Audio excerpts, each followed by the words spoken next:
Hi friends, welcome back to Sarah's Delicious Food. இன்னைக்கு நம்ம ஆலு மட்டர் பராட்டா ரொம்ப யூனிக்கா இன்ட்ரெஸ்டிங் ட்விஸ்டோட செய்ய போறோம். இது கிட்ஸ்க்கு ரொம்பவே பிடிக்கும்.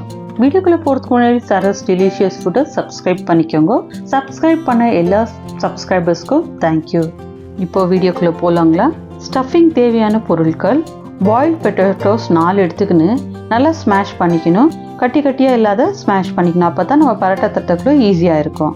ஜாரில் 6 பல்லு பூண்டு, 1 இன்ச்சு இஞ்சி, 4 பச்சை மிளகா, கூடவே 1 கை கொத்தமல்லி சேர்த்து நல்லா பேஸ்ட்டாக அரைச்சிக்கணும். அரைச்ச பேஸ்ட்டு ஸ்மாஷ் பண்ணி வச்சுக்கிற உருளைக்கிழங்கு கூட சேர்த்து பொடியாக நறுக்கின வெங்காயம் 1, 200 கிராம் பச்சை பட்டாணி பாயில் பண்ணது, ரெட் சில்லி பவுடர் 1 ஸ்பூன், தனியா powder 1 spoon, garam masala 1/2 spoon, chaat masala 1/2 spoon, jeera powder 1/2 spoon, சோம்பு powder 1/2 spoon, turmeric powder 1/2 spoon, salt தேவைக்கேற்று, கூடவே ஒரு 1/2 ஸ்பூன் ஓமத்தையும் சேர்த்துக்கணும். ஓமம் சேர்க்கறது நல்லா ஜீரணம் நல்லா ஆகும், அதனால ஓமம் சேர்த்துக்கணும். இப்போ எல்லாத்தையும் ஒன்றா சேர்த்து நல்லா பிசைஞ்சிக்கணும். இப்போ எல்லாம் நல்லா பிசைஞ்ச பிறகு ஒரு சைடாக வச்சுட்டு ஆல்ரெடி நீட் பண்ண வீட் டோவை எடுத்துக்கின்னு கூடவே வீட் ஃப்ளாரை டஸ்டிங்க்கு ஸ்ப்ரிங்கிள் பண்ணிவிட்டு சப்பாத்தியாக ரோல் பண்ண ஆரம்பிக்கணும். பரோட்டா பண்ணுறதுக்கு ஃபஸ்ட்டே நம்ம ஸ்டஃபிங் ரெடி பண்ணுறதுக்கு முன்னாடி மாவை நல்லா நீட் பண்ணி வச்சுக்கணும். இந்தமாதிரி பண்ணுறதுனால டோ நல்லா சாஃப்டாக இருக்கும். இப்போது தேவையான அளவுக்கு சப்பாத்தியை நல்லா ரோல் பண்ணிக்கணும். இப்போது சப்பாத்தி ரெடியாக இருக்குது. நம்ம ஏற்கனவே ரெடி பண்ணி வச்சுருக்கிற ஆலு மட்டர் ஸ்டஃபிங்கை சப்பாத்திக்கு சென்டரில் வச்சு நல்லா ஈவனாக ஸ்ப்ரெட் பண்ணணும்.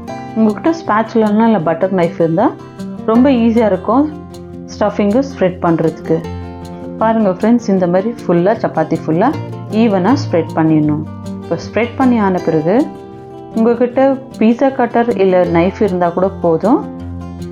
4 போர்ஷன்ஸாக சின்ன சின்ன பீசஸாக கட் பண்ணிடணும். பாருங்கள், இந்த மாதிரி சின்ன சின்ன பீசஸாக கட் பண்ணிவிட்டு இப்போது கையில் லைட்டாக எண்ணெய் தடவிக்கின்னு ஸ்லைட்டாக அப்படியே ரோல் பண்ணோம்னா அது அழகாக ரோல் ஆகிட்டு வரும். இந்த மாதிரி ரோல் பண்ணி எடுத்து வச்சுக்கணும். இந்த மாதிரி எல்லா பீஸுமே நல்லா ரோல் பண்ணி எடுத்துக்கணும். இப்போ ரோல் பண்ணி எடுத்து வச்சுட்டு நம்ம கையில் கொஞ்சம் எண்ணெய் எடுத்துக்கின்னு இந்தமாரி மணை மேலே வச்சு லைட்டாக அழுத்தி விடணும். ரொம்ப அழுத்த தேவையில்லை, லைட்டாக அழுத்தினாலே போதும். இந்தமாரி அழுத்துறதுனால உள்ளே இருக்கிற ஸ்டஃபிங் நல்லா ஈவனாக ஸ்ப்ரெட் ஆகிருக்கும். பாருங்கள், இன்னொரு வாட்டி ப்ரெஸ் பண்ணி காட்டுறேன். இந்த மாதிரி ப்ரெஸ் பண்ணிக்கணும். இப்போ இது ரெடி ஆகிடுச்சு. இப்போ ஒரு பேன் எடுத்து மீடியம் ஃப்ளேமில் வச்சு நல்லா பேனை சூட் பண்ணிக்கணும். கூடவே 2 டீஸ்பூன் எண்ணெய் ஊற்றி பேன் நல்லா சூடானோடனே நம்ம சேர்ந்து வச்சுக்கிற பரோட்டாவெல்லாம் அதில் வச்சிடணும். இப்போ 2லேருந்து 3 நிமிஷம் மட்டும் ஒன்றும் பண்ணக்கூடாது. இப்போ மொல்லமாக ஒன்றுன்னா திருப்பி போடணும். திருப்பி போட்டுட்டு 2லேருந்து 3 நிமிஷம் நல்லா குக்காக விடணும். பரோட்டா நல்லா கோல்டன் கலர் வரக்குள்ள திருப்பி போடணும். இப்போது நல்லா கோல்டன் கலரில் வந்திருக்குது. இதை திருப்பி போட்டு இன்னும் ஒரு 2லேருந்து 3 நிமிஷம் நல்லா குக் பண்ணணும். இப்போ பரோட்டாலாம் ரெடி ஆயிடுச்சு. இதை ஒரு பிளேட்டுக்கு ட்ரான்ஸ்ஃபர் பண்ணிக்கணும். இந்த ஆலு மட்டர் பரோட்டாக்கு curd, chilli powder, chaat masala, salt சேர்த்து நல்லா மிக்ஸ் பண்ணிவிட்டு அது கூட சாப்பிட ரொம்ப டேஸ்ட்டாக இருக்கும். இல்லைன்னா டொமேட்டோ கெச்சப் சேர்த்துக்கினாலும் ரொம்ப நல்லாயிருக்கும். இந்த யூனிக் பரோட்டா ஐடியா உங்களுக்கு பிடிச்சிருந்தா லைக், ஷேர், சரஸ் டெலிஷியஸ் ஃபுட்டை சப்ஸ்கிரைப் பண்ணுங்கள்.